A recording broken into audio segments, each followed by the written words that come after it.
Era mais ou menos 6 horas da tarde e o meu telefone ele não parava de tocar. Não parava de tocar. Eu não sei vocês, mas eu já não atendo telefone faz muito tempo. Telefone fixo, então, eu nem tenho em casa há anos. Pois bem, para que eu vou atender? Tem SMS, tem WhatsApp, tem e-mail. Invariavelmente alguém querendo empurrar uma internet de Master Blaster velocidade. Ou vender ômega 3. Alguma dessas coisas. Motivo para não atender o telefone não me faltava. Mas aquele dia eu resolvi atender. E que maravilha que eu fiz. Antes de contar a história do telefone, eu preciso contar a história da Ana. Durante muitos anos, eu atuei dentro do mercado corporativo como uma advogada de contencioso de massa. Naquele momento, naquela época, eu usava tailleur, eu usava ternos coloridos, é verdade, com enfeites, é verdade, mas eu ostentava cabelos lisos e uma postura muito específica para poder fazer os meus negócios. Eu nunca percebi nenhum tipo de animosidade com relação à minha aparência física. Repito, eu nunca percebi nenhuma animosidade com relação à minha aparência física. Eu percebi as sutilezas, eu percebi algumas coisas que talvez parecessem que eu estava sendo excluída. Mas imagina, por que eu ia ser excluída? Somos todos iguais nesse país. Não existe nenhum tipo de racismo, não existe nenhum tipo de opressão de gênero. Impossível. Assim eu atuei durante muito tempo na minha carreira de advogada. Até que um belo dia eu percebi que eu estava trabalhando numa estrutura. E essa estrutura me compunha como sujeito. Eu era uma mulher de classe média alta, advogada, numa posição importante, mas eu invariavelmente fazia audiências com mulheres negras sentadas do meu lado, só que essas mulheres negras elas não tinham posição de poder como eu tinha. Elas tinham uma posição bastante subalternizada. E aqui, gente, eu não estou falando que existe desclassificação ou hierarquia nas profissões. O que existe são lugares sociais. Esses lugares, reservados às mulheres negras, invariavelmente são as operações de cuidado, de subserviência.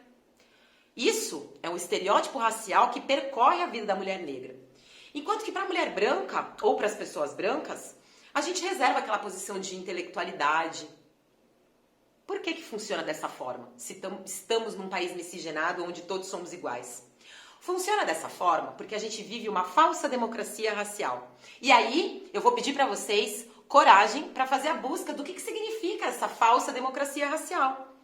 Eu vou pedir coragem para vocês porque foi quando eu percebi que existiam esses lugares que eu precisei de coragem para olhar para dentro de mim. Na minha cabeça, eu sempre fui uma mulher negra. No entanto, eu nunca havia entendido o que significava ser uma mulher negra. Eu precisei de coragem para investigar a minha ancestralidade. Eu precisei de coragem para entender que dentro dessa estrutura social era impossível que eu não tivesse sofrido nenhum tipo de violência do racismo.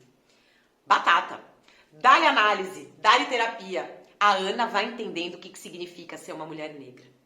Nesse momento, a coragem que eu tive para buscar entender a minha subjetividade correspondeu exatamente ao momento que eu precisei de uma coragem material. Eu pedi demissão do meu trabalho, fiz uma transição de carreira. Muito importante, muito corajoso, alguns podem dizer. Mas aí não está a coragem. A coragem está em denunciar o que a gente chama hoje de colorismo e pigmentocracia.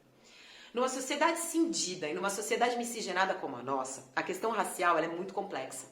Muitos de nós podem estar olhando para mim agora nesse momento e se questionando, mas ela é negra? Ela tem a pele tão clara. Aí o outro vai dizer, mas ela tem o cabelo crespo. E outro vai falar, mas olha o nariz dela, olha a testa. Essa discussão a respeito da minha identidade denuncia a minha negritude. A gente não tem dúvida de quem é branco, a gente sabe exatamente quem é branco, a gente sabe como compõe o universo branco. Esse padrão eurocêntrico que a gente tenta reproduzir em todas as realidades brasileiras são o padrão do colonizador. Numa sociedade colonizada como a nossa, nós, pessoas negras de pele clara, vivemos num limbo existencial. Esse limbo existencial significa que a gente nem é preto o suficiente para ser identificado como preto e nem é branco o suficiente para ser identificado como branco. Só que isso seria problema nenhum se não fosse a nossa subjetividade afetada e cindida pelo olhar do outro. Nós, seres humanos, precisamos pertencer a grupos. É inerente, faz parte da nossa natureza humana, não da nossa natureza pré-determinista. A nossa humanidade faz com que a gente tente buscar rebanhos, porque assim foi a composição social. A estrutura social nos reivindica esse tipo de posicionamento. Então nós vivemos uma contradição. A gente quer ter a nossa subjetividade respeitada, mas a gente quer pertencer. Quando você não tem nenhuma coisa e nem a outra, a coragem tá em poder se identificar como uma mulher negra. E isso é o que eu venho fazendo há alguns anos da minha vida. Denunciando que numa escala pigmentocrática, mulheres brancas existem e passam por violências específicas. Enquanto que mulheres negras, de pele clara como eu, também passam por violências. Enquanto que mulheres negras de pele retinta passam por outras. Existe uma escala de pigmentocrática que me dá mais ou menos vantagens sociais a partir dessa realidade. Mas isso não significa que eu não sofro racismo. O racismo está presente em qualquer relação humana. Por quê? Porque ele mora nesse invisível das relações sociais. Então, eu posso estar aqui contando para vocês sobre esse passado, de buscar a minha identidade. Mas a coragem, ela não está simplesmente em fazer essa investigação, mas em denunciar que existe essa escala, que existe essa exclusão e que ela não será transposta se todos nós, individualmente e coletivamente, não nos comprometermos a trabalhar pela mudança dessa sociedade. É importante a gente dizer isso, porque quando a gente tem a nossa existência validada, seja como sujeito, seja pelo olhar do outro, seja a partir da nossa própria perspectiva, com força suficiente para poder dizer. Quando a gente encontra a força e a coragem para poder se desenvolver, a gente vai se tornando aquilo pelo qual a gente nasceu para ser. A gente nasce para aquilo que a gente é. Só que a gente só vai conseguir chegar a ser quem a gente é quando a gente tiver coragem suficiente para buscar dentro de nós e romper as barreiras internas e externas que podem nos impedir de chegar aos nossos objetivos. É claro que nessa escala pigmentocrática, alguns de nós terão algumas situações muito específicas de vantagem ou desvantagem. Mas o mais importante é que a gente pode corresponder ao que os nossos ancestrais reservaram para nós, que é uma realidade de ascensão, brilho e propósito. Porque nós, pessoas negras, não descendemos de escravos ou escravizados, como é o correto dizer, como contam os livros de histórias. Nós descendemos de reis, de rainhas, de pessoas que formaram essa sociedade. E é importante que cada um de nós se comprometa a buscar. Dá um Google, faz uma investigação. É importante, porque quando a gente consegue entender quem a gente percebe a nossa potência transformadora. E é a partir daí que a gente consegue mudar o mundo. Eu, há cerca de 4 anos, Falo sobre isso, falo sobre a realidade da mulher negra de pele clara, de pele escura, do racismo, do androcentrismo, do sexismo na nossa sociedade.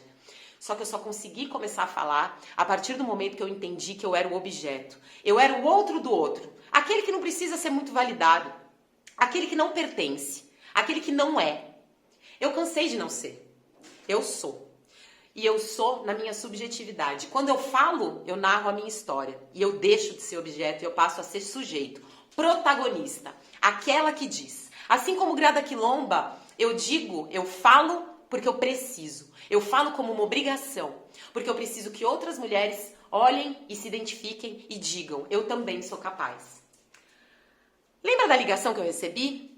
A Luciana, ela estava me convidando para falar sobre a realidade da mulher negra dentro da advocacia.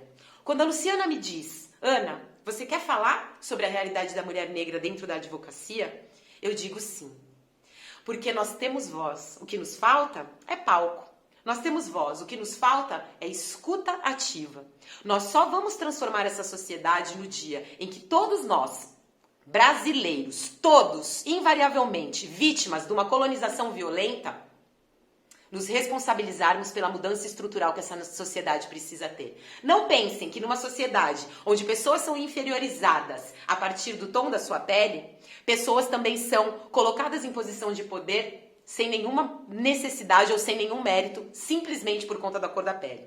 Eu não gosto de viver numa sociedade onde essa balança não tem equilíbrio algum. Eu quero transformá-la. E a minha coragem está em vir aqui dizer isso para vocês. Eu não vou parar. E eu convido cada um e cada uma, todos, todas e todes, a virem comigo nesse movimento de transformação. Não existe sociedade colonizada se mentes forem descolonizadas. Descolonizem afeto, procurem saber quem são. Nós, pessoas negras de pele clara, não vivemos num limbo, vivemos numa potencialidade, assim como os meus irmãos e irmãs negros de pele retinta. Somos todos iguais, dentro da nossa negritude, que deve ser validada. Muito obrigada.